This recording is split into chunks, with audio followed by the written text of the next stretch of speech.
les decía, para ejercerla. Es decir, tienen el derecho subjetivo que permite acudir a la jurisdicción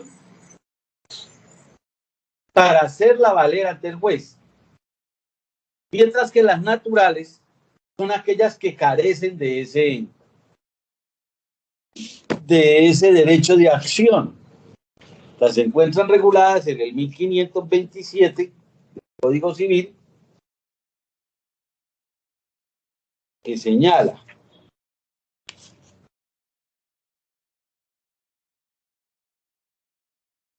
las obligaciones son civiles o meramente naturales. Son civiles aquellas que dan derecho para exigir su cumplimiento y naturales las que no confieren derecho para exigir su cumplimiento, pero que cumplidas autorizan para retener lo que se ha dado o pagado en razón de ellas. Tales son, uno, las contraídas por personas que teniendo suficiente juicio y discernimiento son sin embargo incapaces de obligarse según las leyes. Bueno, este ejemplo es algo feo que trae la norma, pero no lo han borrado. Como la mujer casada en los casos en que le es necesaria la autorización del marido y los menores adultos no habilitados de edad. Igualmente las obligaciones civiles extinguidas por prescripción, las que proceden de actos a los que le faltan las solemnidades que la ley, ya les explico, que la ley exige que para que produzca efectos civiles como la de pagar un legado impuesto por testamento que no se ha otorgado en debida forma. Cuarto, las que no han sido reconocidas en juicio por falta de pruebas. Bueno, entonces, como pueden ustedes observar de esa lectura, pues son casos en los que la obligación nace, existe, no se ha cancelado, es exigible, pero que carece de acción. Por ejemplo, dice, vamos a estudiar cada uno de los ejemplos. En el primer numeral podría uno pensar que el primer numeral del 1527 pues ya no existe. Y ya no existe, ¿por qué? Porque no existe o no hay acto alguno en el que toque que la mujer le pida permiso al marido para realizar un acto. Esto, como se dice, ya pasó de moda. Entonces, digamos que... Y segundo, ustedes saben que en virtud de la expedición de la ley 1996 de 2019, perdón, en Colombia no existen incapaces distintos a aquellos que son incapaces en virtud de la edad. ¿Ustedes ya conocieron esa norma o no? Sí, señor. Entonces, fíjense que esa norma dice que se presume que toda persona es capaz, o sea, estupidez bien grande, ¿no? Porque si bien la primera estupidez es decir que una persona mayor de 18 años es plenamente capaz, cuando un mayor de 18 años todavía le da por parecerse a los jugadores de fútbol y se peina igual, es una persona que no tiene su propia personalidad y al no tenerla, pues imagínense qué va a pensarse en que sea capaz de obligarse. A mí eso me parece el primer exabrupto. Y el segundo es pues que al no existir personas incapaces, al presumirse que toda persona es capaz, pues digamos que las obligaciones serían válidas, salvo que usted logre demostrar esa incapacidad, pero como lo veremos más adelante, la incapacidad es una causal de invalidez de los negocios jurídicos, pero celebrada, ojo con esto, en favor del incapaz.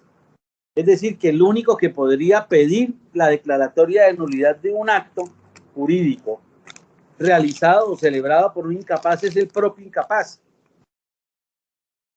Yo no podría decir, oiga, yo hice este contrato con este man, y resulta que el man era bobo. No, pues bobo usted, pero ya no puede ir a pedir usted de declaren la nulidad de ese acto o contrato, vuelvo y repito, por motivo de esa incapacidad. Pero vamos, para efectos de la clase, si no existiera pues esa norma, pues todos los actos celebrados por un incapaz generan obligaciones, sí, pero generan obligaciones naturales. Es decir, aquellas que no tengo cómo exigirlas judicialmente. Las obligaciones civiles extinguidas por prescripción. Entonces, ustedes saben que la prescripción es una sanción que opera por la inactividad del derecho.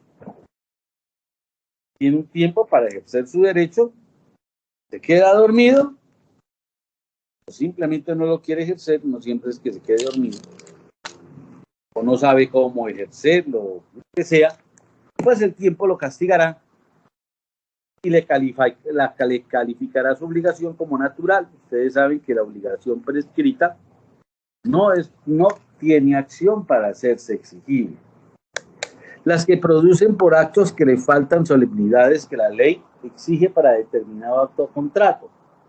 Entonces, hay contratos, hay negocios jurídicos que la ley determina que debe cumplirse de cierta y determinada forma.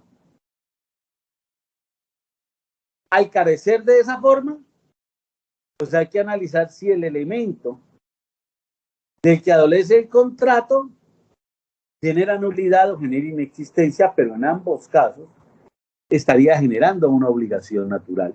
Por ejemplo, ubíquense por favor en el artículo 1611, si son tan amables y lo leemos.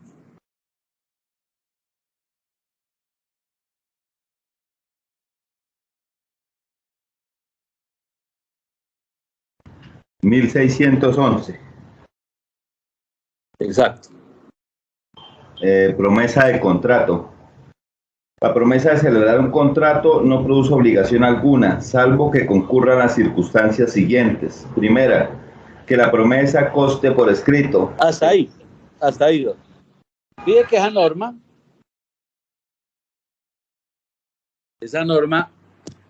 ¿qué le está diciendo? Que toda promesa tiene un requisito. ¿Y cuál es el requisito? Que conste por escrito más otros tantos. Es decir, que de no constar por escrito,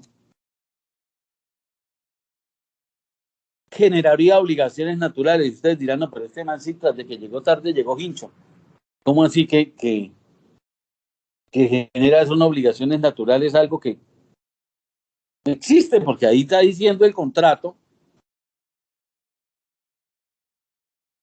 que de no cumplirse con esos requisitos no genera obligación alguna. Sí, doctores, podrían ustedes pensar que yo estoy hincho, pero resulta lo siguiente: cuando el derecho olvida la realidad a la cual está regulando, el derecho no sirve para nada. ¿Por qué les hago ese comentario?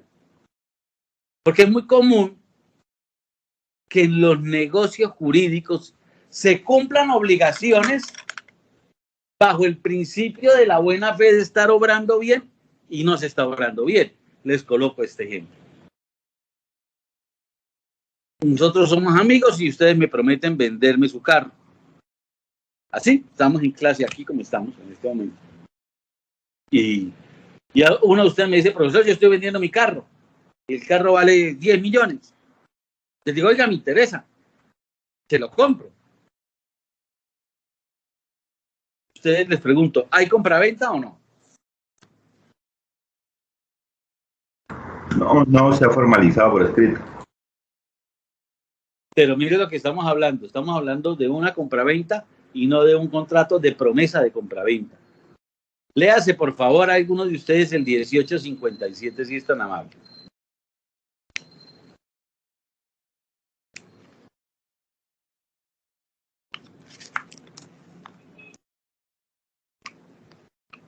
Perfeccionamiento del contrato de venta. Sí. La venta se reputa perfecta desde que las partes han convenido en la cosa y en el precio, salvo las excepciones siguientes. Entonces, fíjese que, bueno, salvo las excepciones son los inmuebles, las servidumbres y los derechos herenciales que requieren de escritura pública. Sí, señor.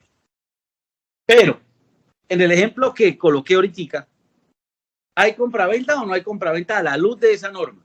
Sí, señor, sí la hay. Claro, la hay. Lo que no hay es una promesa. Porque el requisito de que conste por escrito no se desprende del 1857 que regula la compraventa, sino del artículo 1611 que regula la promesa de compraventa o la promesa de contrato, más bien. Entonces, vamos a suponer que es una promesa. Vamos a cambiar el ejemplo donde yo le digo, oiga, usted me vende su carro, usted me dice, sí, vale 10 millones, le digo, listo, le prometo que le compro el carro. Y usted me dice, le prometo que le vendo el carro. Y cuando me paga los 10 millones, se los pago en 20 días. Y cuando me entrega el carro, en 20 días. Pero entonces usted me dice, no, tiene huevo, profesor. Hay que pisar el negocio. Entonces le digo, bueno, entonces yo le doy 3 millones de los 10. Y los 7 se los doy en 20 días. ¿Ahí hay promesa o no? Sí, hay promesa. ¿Y qué pasó con el escrito?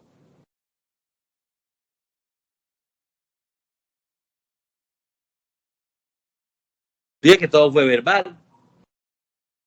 Pero es válido, ¿no? O sea, el hecho de que se haya hecho la promesa de forma verbal también es válido. Lea el artículo 1611, doctora.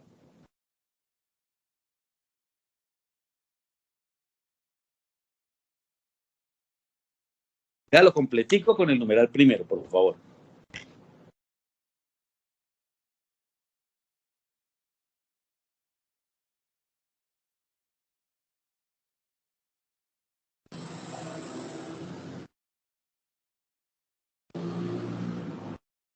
Ah, ok, profe, sí, señor, sí, tiene razón. Que la promesa conste por escrito. Dice. Entonces, fíjese que en ese caso, el ejemplo que les di, ¿qué obligaciones se cumplieron estando o siendo la promesa inexistente o no generando ningún tipo de obligación? El hecho de que yo le di 3 millones de pesos, ¿cierto? Entonces yo no puedo ir a decirle a un juez, oiga, señor juez, haga que fulano de tal me cumpla. Es que yo celebré una promesa de venta. Y él me va a decir, pero doctor Fran, su promesa es inexistente. Porque no constaba por escrito. Y entonces la obligación que de la promesa se genera es una obligación natural, no civil, y usted no puede cobrar. ¿Se dan cuenta?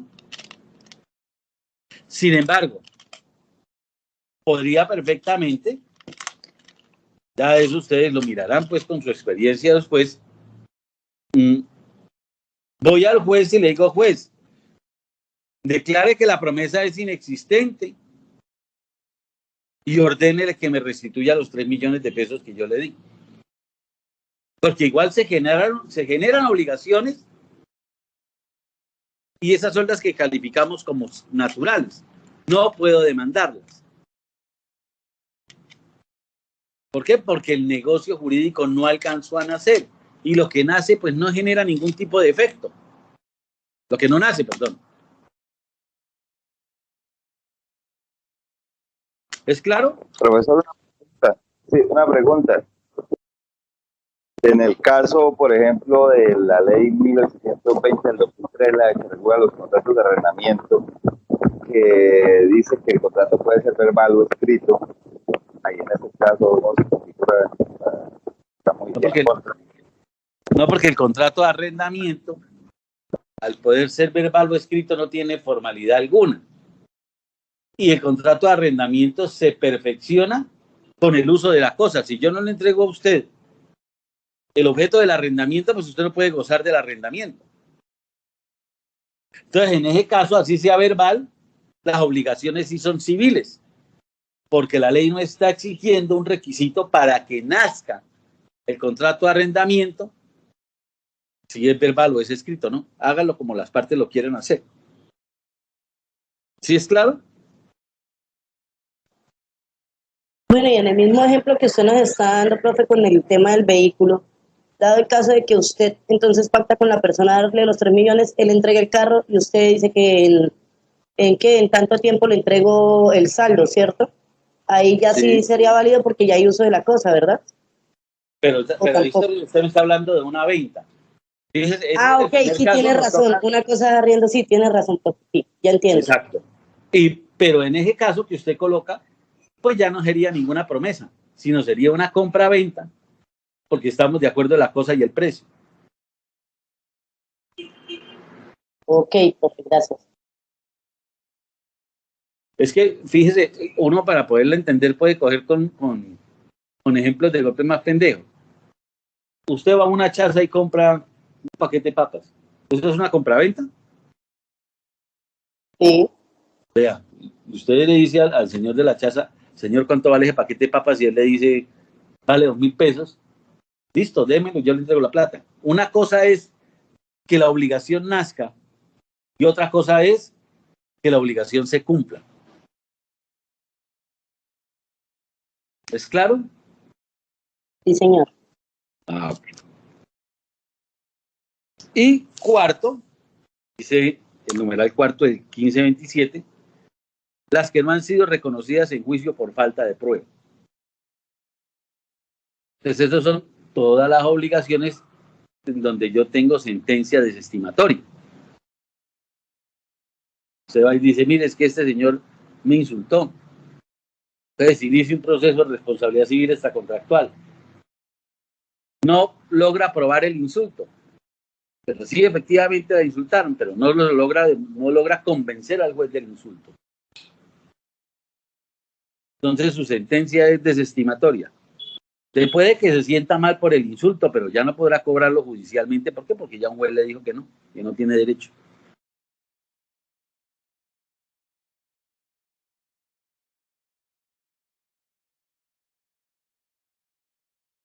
¿Claro para todos?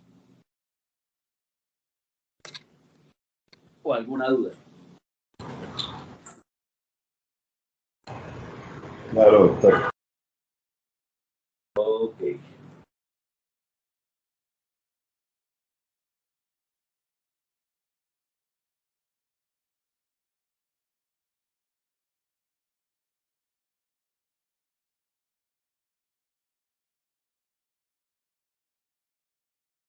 Y las demás obligaciones, pues, se califican como civiles. Ahora, ¿qué efectos produce una obligación natural? Porque fíjese que yo no estoy diciendo que la obligación natural sea una obligación inexistente. Estoy diciendo es que la obligación natural nace, pero no tiene acción para hacerla exigible. Entonces, lógicamente que si usted...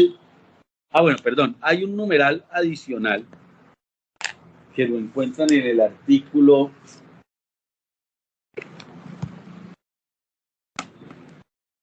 500, en un segundo, 500,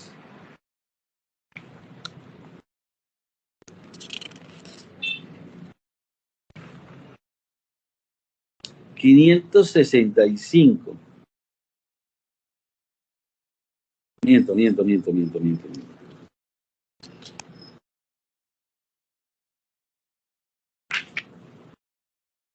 571 numeral primero del Código General del Proceso, que es en los casos de el proceso de liquidación patrimonial del deudor, persona natural no comerciante, cuando fracasa la conciliación y fracasa el acuerdo de liquidación. Entonces, como no hubo acuerdo entre los acreedores y el deudor, la ley consideró que aquellas obligaciones que no han sido pagadas por el deudor ya no pueden demandarse. Dice el 571, la providencia de adjudicación produce los siguientes efectos. Primero, los saldos insolutos de las obligaciones comprendidas por la liquidación mutarán en obligaciones naturales y producirán los efectos previstos en el artículo 1527 del Código Civil. Entonces, ¿qué es lo que pasa con ese trámite? Que en Colombia nosotros tenemos las personas naturales, tenemos dos procesos cuando hay posibilidad de pago de obligaciones.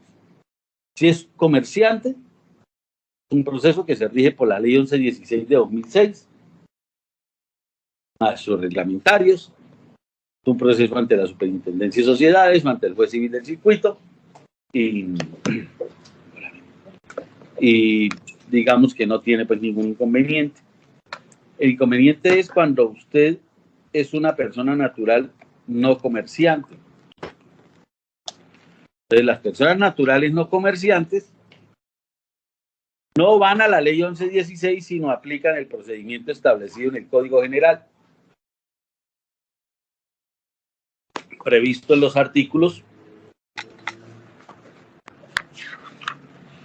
531 a 574, si no estoy mal, a 576 del Código General del Proceso. Un trámite en el que el deudor siempre deberá de manera inicial convocar a los acreedores a una audiencia y conciliación, y si la audiencia y conciliación fracasa o el acuerdo no se cumple, deberán acudir ante el juez civil municipal para que éste inicie el proceso de liquidación patrimonial del deudor. Y esa liquidación patrimonial del deudor tiene como consecuencia esta que les estoy diciendo.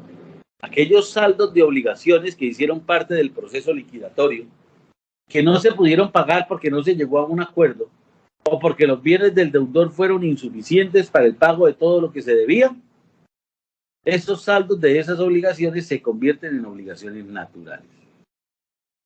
Y el efecto está, pues, en que ese deudor podrá al otro día muy triste comprar el baloto, ganárselo, y nadie podrá perseguir una aguja de esos bienes que él adquiera con posterioridad, precisamente porque su obligación fue calificada natural y al ser natural, pues no podría entrar a demandarla. Pero puede ser que un deudor que le haya pasado esto diga, no, pues madre, me embarrada con fulano de tal, venga, yo le voy a ir a pagar esa obligación que no le pagué, que yo sé que le debo, pero que nunca le pagué. Eso que pague, no podrá repetirlo ni alegar después pago indebido o un enriquecimiento sin causa del acreedor con la obligación natural, porque la obligación natural, le repito, no es que se extinga por ser natural, sino que pierde el derecho a demandarse.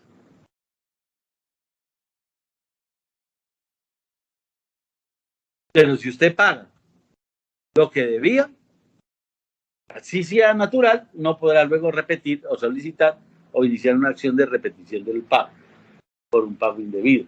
Estas obligaciones, doctores, son como las que uno tiene con los compañeros de la universidad. Fíjese que en Colombia la gente, usted a una tienda y dice, o a una cafetería y dice, usted dice, no dice, por favor me vende un tinto, sino por favor me regala un tinto. Mientras que si usted le pide plata y lo va a pagar, si usted le pide plata prestada a un compañero, le dice, hermano, me presta tanta plata que yo se lo pago mañana, o se lo pago en un mes, cuando me paguen a mí. Y quien presta plata a los amigos, nacen a hacer obligaciones naturales y pierde la amistad porque nunca le van a pagar. Pero si, por ejemplo, ahorita en el grado que ustedes tengan, cuando ya se vayan a graduar acá de la universidad y se encuentran un compañero y le dicen, hijo de madre, yo a este man hace 10 años le debía una plata. Voy a decirle que le pago los 500, los 5,000 pesos que me prestó, pero sin intereses. Y él se los recibe, pues el pago es válido y la obligación se extingue. ¿Clarito?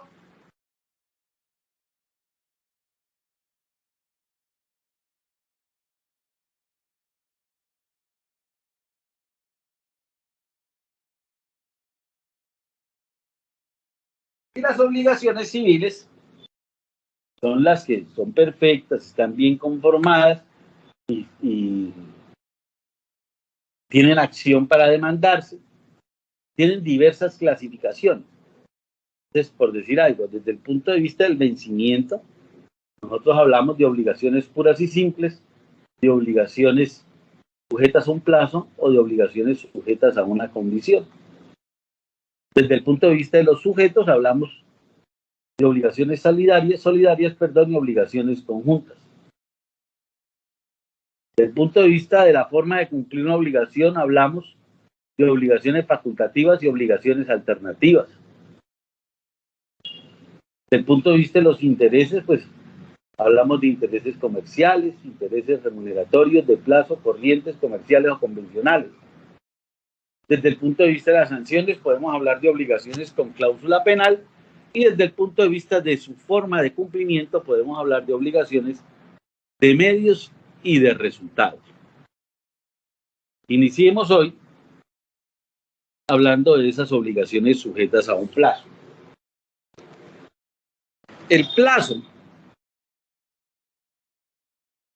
voy a empezar por el derecho.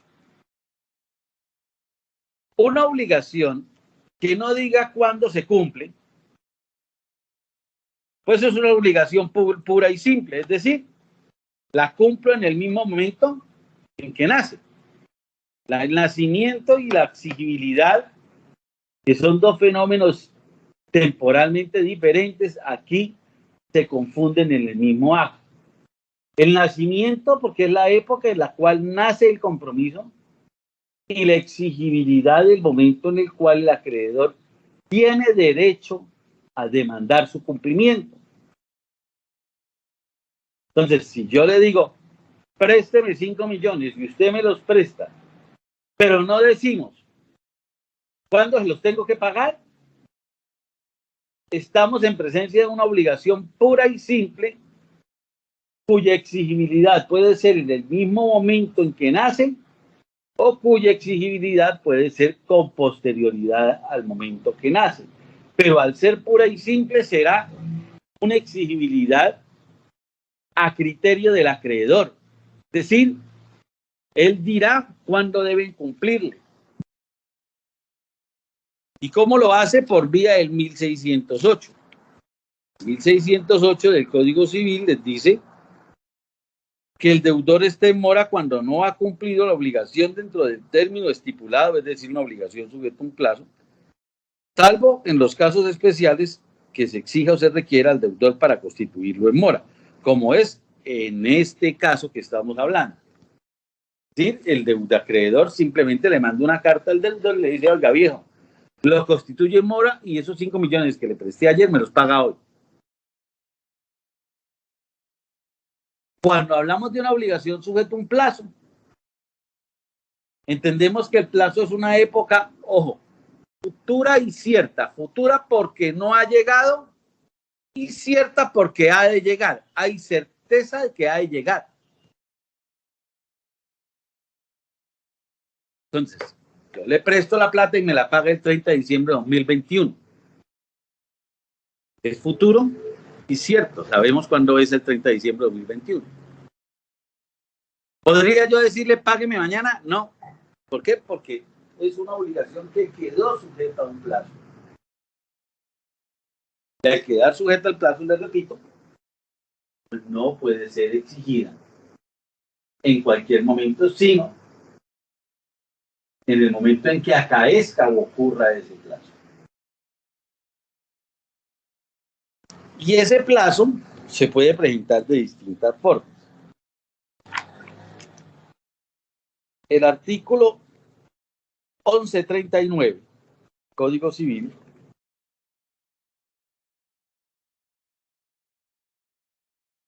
dice, el día es cierto y determinado, si necesariamente ha de llegar, y se sabe cuándo, como el día tantos de tal mes y año, o tantos días, meses y años después de la fecha del testamento o fallecimiento del testador. Hasta ahí está claro, ¿cierto?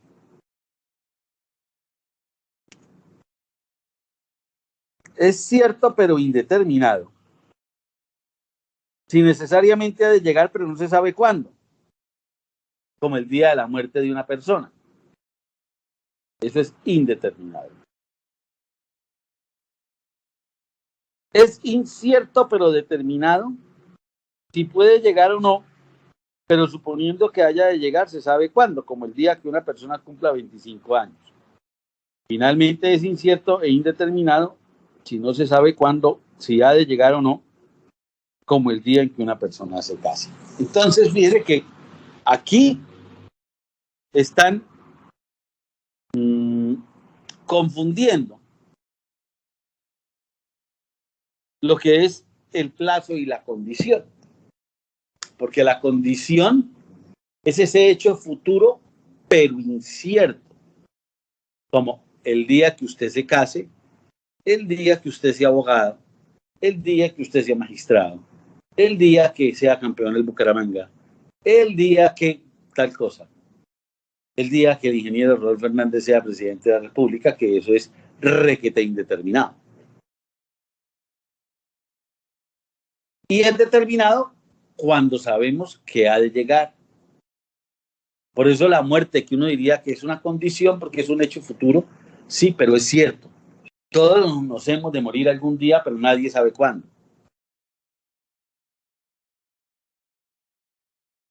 Entonces, siendo cierto y determinado el plazo, también tiene tres subclases, que es legal, convencional o judicial. Legal, el plazo que señala la norma,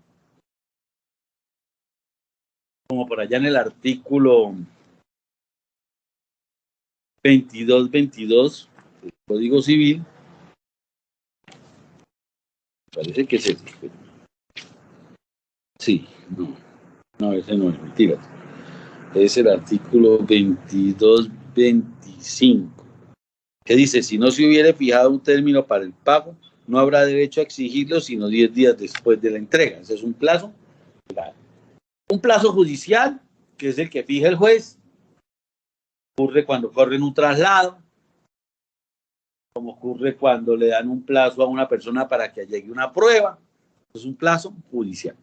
Y el plazo convencional, que es el que fijan las partes en el contrato, en la letra, en el pagaré, en el cheque, en el que sea, en el contrato de arrendamiento.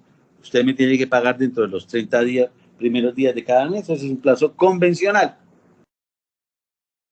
¿Está claro?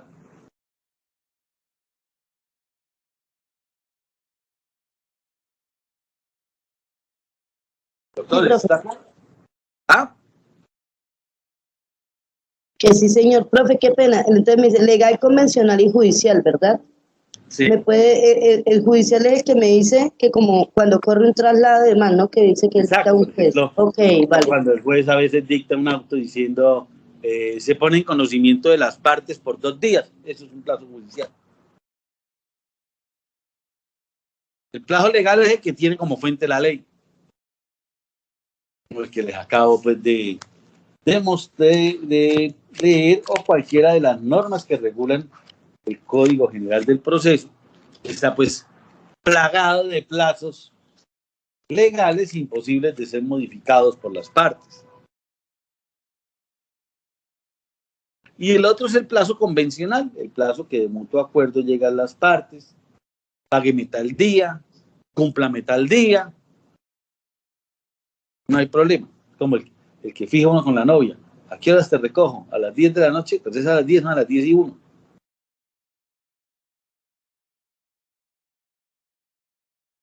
Ahora, esos plazos tienen unos efectos, y es un efecto suspensivo y otro efecto resolutorio. Pero en la práctica es lo mismo, lo que pasa es que operan para distintos sujetos. Me explico. Mientras el plazo esté pendiente, el efecto es suspensivo. ¿Por qué? Porque al acreedor le queda suspendido el término para cobrarlo. Llegado a la fecha de vencimiento, el efecto del plazo se convierte en resolutorio. ¿Por qué? Porque se le resuelve al deudor el derecho a usar el dinero que le fue prestado. Si yo le presto por 5 meses, de aquí a 5 meses, el plazo para mi acreedor me suspende el derecho a exigir el cumplimiento de la obligación.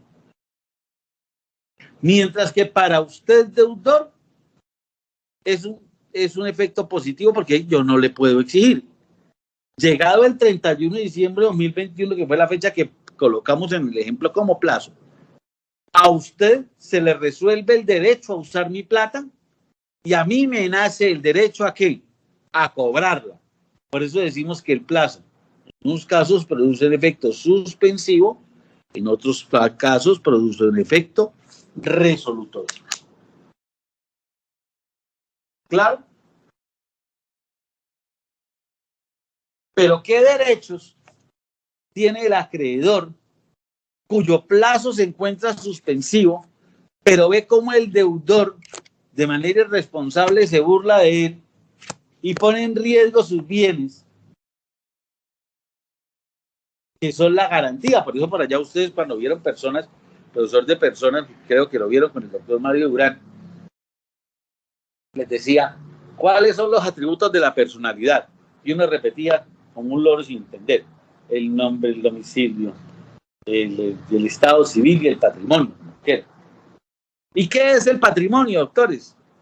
Y uno contestaba, la apariencia común de los acreedores. Pero si el profesor le decía, explíqueme eso qué es, pues uno empezaba a tartamudear y sacaba cero. No entendía esa vaina cómo era. Pues esa vaina lo que significa es que todos los acreedores tienen el derecho a perseguir cualquier bien del deudor, en principio, para garantizar que su obligación sea paga. Pero para que el acreedor tenga derecho de persecución, pues la obligación debe estar vencida, es decir, debe ser exigible. De manera que entre el plazo y la exigibilidad pueden pasar una cantidad de cosas, más estando en Colombia. Entonces, entre hoy que le presté la plata y el 31 de diciembre, que es la fecha de vencimiento, usted se puede largar para los Estados Unidos a vivir. Usted puede colocar su casa, su carro, su perro, su gato, su caballo, todo lo que tenga en cabeza de un tercero. De manera que cuando lleguen a supuestamente embargarle, en esa casa no hay sino suspiros. O hay puros bienes inembargables, como la nevera, los equipos de ventilación, pues, todas esas cosas que el Código General del Proceso y el legislador le dio por decir que eran inembargables. Y su derecho de crédito, como dirían los abuelos, mamola la tuerta picha, porque nadie se lo va a respetar. El artículo 1524 nos puede dar alguna luz al respecto. No, pero sí. El artículo, perdón, 1549.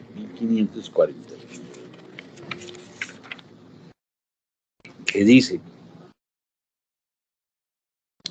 el derecho del acreedor que fallece en el intervalo entre el contrato condicional y el cumplimiento de la condición se transmite a los herederos. Lo mismo sucede con la obligación del deudor. Esta regla no se aplica a las no eran. Así, el acreedor podrá impetrar durante dicho intervalo providencias conservativas necesarias. Entonces usted puede solicitarle a un juez: oiga, señor juez, por favor requiera a este deudor para que me mejore y me cambie la garantía. Eso es una de las posibilidades. Lo otro, en estos contratos de plazo, generalmente se utiliza la cláusula aceleratoria de pago. Es una cláusula accidental en virtud de la cual el acreedor en el contrato dice que de presentarse ciertas y determinadas circunstancias, dará derecho al acreedor para exigir el cumplimiento de la obligación antes del vencimiento del plazo. ¿Y cuáles son esas circunstancias? Las que usted plasma. Pues, por ejemplo, que el deudor pierda el trabajo, que el deudor sea demandado en otra obligación, que el deudor sea denunciado por inasistencia alimentaria, que el deudor le sea embargado los bienes por otro crédito. Bueno, en fin, usted coloca cuáles son las condiciones en virtud de las cuales se haría. O le daría al acreedor el derecho a anticipar, a declarar vencido anticipadamente el plazo y exigir el cumplimiento de la totalidad de la obligación antes del vencimiento. Esto es una operación muy común en los contratos de tracto sucesivo, es decir, aquellos en donde los pagos son periódicos. Entonces, cuando, por ejemplo, una tarjeta de crédito, usted va y compra con la tarjeta y difiere a 24 meses. Usted firmó con el banco algo que dice que después de 3 meses demora. El banco tiene derecho a cobrarle toda la obligación, así no se encuentre vencida.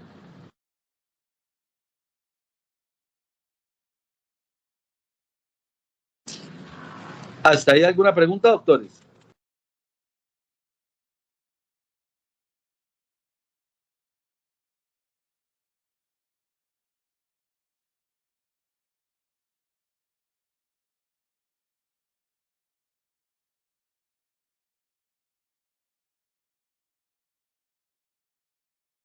Doctores, ¿están ahí? Sí, señor, aquí estamos. Toca que me contesten porque ahí no me quedo yo para allá en la nebulosa. Ahí estamos prestando atención, tranquilo. Ah, bueno. ¿Ustedes ingresaron al aula virtual? Yo sí, señor. Entonces, en la parte final, lo que pasa es que yo no sé por qué me quedaron ahí mal ubicadas. En la parte final están unas lecturas complementarias. Sí, señor. Voy a subirle unas copias de un libro, pues no todo el libro, no se me afane, no me saque la EBI. Esto sobre obligaciones naturales y obligaciones civiles de plazo y condicionales, porque vi que esa parte inicial no sé por qué no me quedó ahí grabada.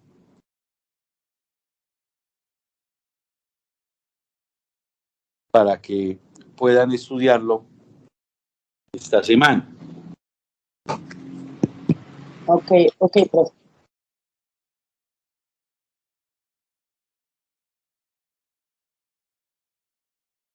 Ahora, ¿cómo se interpreta el plazo? Entonces, las reglas de interpretación del plazo no las van a encontrar en el Código Civil, no las van a encontrar en el Código General del Proceso, salvo los plazos legales.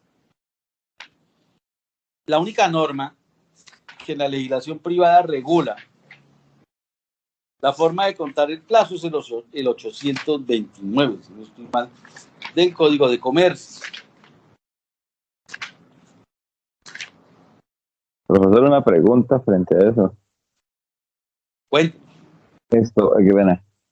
Es que, o sea, en el caso, digamos que yo tenga, pues, yo como acreedor, entonces vea que a pesar de que no se ha vencido el plazo, digamos, el deudor, digamos, se enfermó y no tiene heredero, no tiene familia ni nada, yo puedo solicitarle al juez la exigibilidad del Si no contrato. lo pactó, no. La cláusula aceleratoria de pago es un elemento accidental. Los elementos accidentales de todos los negocios deben constar por escrito. Sí. O sea, debía haber hecho eso, haber solicitado, haberlo plasmado en Exacto. Lo que pasa es que eso es muy fregado de probarlo. ¿Por qué? Porque una enfermedad va desde una gripa hasta un cáncer. Y ninguna de las dos, ni la gripa ni el cáncer, bueno, de golpe el cáncer sí, pero la primera no lo imposibilita a usted para trabajar. Entonces pienso que podría eventualmente demandarse esa cláusula aceleratoria. Pero para efectos de su pregunta, cualquier cláusula distinta al vencimiento del plazo es un elemento accidental y debe constar por escrito. Cuando usted haría exigible el pago antes del vencimiento del plazo. Ok, gracias. ¿Alguien más? Hablando de esa cláusula aceleratoria, esa no es la que supongo, ¿no? O sea, estoy solamente suponiendo, preguntando. Los bancos manejan como un seguro, ¿no? Cuando hacen un préstamo siempre manejan un seguro, digamos un crédito de un vehículo, manejan un seguro dado el caso de eso mismo, ¿no? Una enfermedad terminal o una muerte, digamos, accidental. La muerte, bueno, esa no es propiamente una ahí no cláusula aplica. aceleratoria de pago, Eso sino es una garantía. Garantía, ok, vale. No, la cláusula aceleratoria de pago en los bancos es la que le digo. A usted saca un préstamo de 10 millones de pesos a 24 meses. Le dice, tiene que pagar todos los meses 950,000. Si usted se atrasa en una y el contrato dice que el no pago de una de las cuotas mensuales y consecutivas dará derecho al acreedor a declarar extinguido el plazo. Esa es la cláusula aceleratoria. Me cobran antes del vencimiento. Ok. Profe, entonces, pues, doctor, entonces como En el caso de los leasing, de que la persona se compromete, la titularidad de la casa está en el banco, y cuando la persona deja de pagar, de una vez pierde el derecho de adquisición. Claro. Y asúmalo en cualquier contrato de tracto sucesivo, en el arrendamiento. Usted se cuelga en un mes de canon, le pueden declarar extinguido el plazo y solicitar la terminación del contrato de arrendamiento.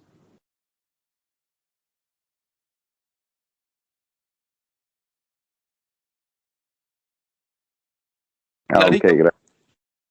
Sí, doctor. ¿Para todos? Sí, señor, para mí también. Venga, les pregunto, Sí, ¿está presente acá en el salón? A ver, ¿quién fue quien me escribió ayer para que lo incluyera? Yo lo incluí esta mañana. ¿Juan Esteban?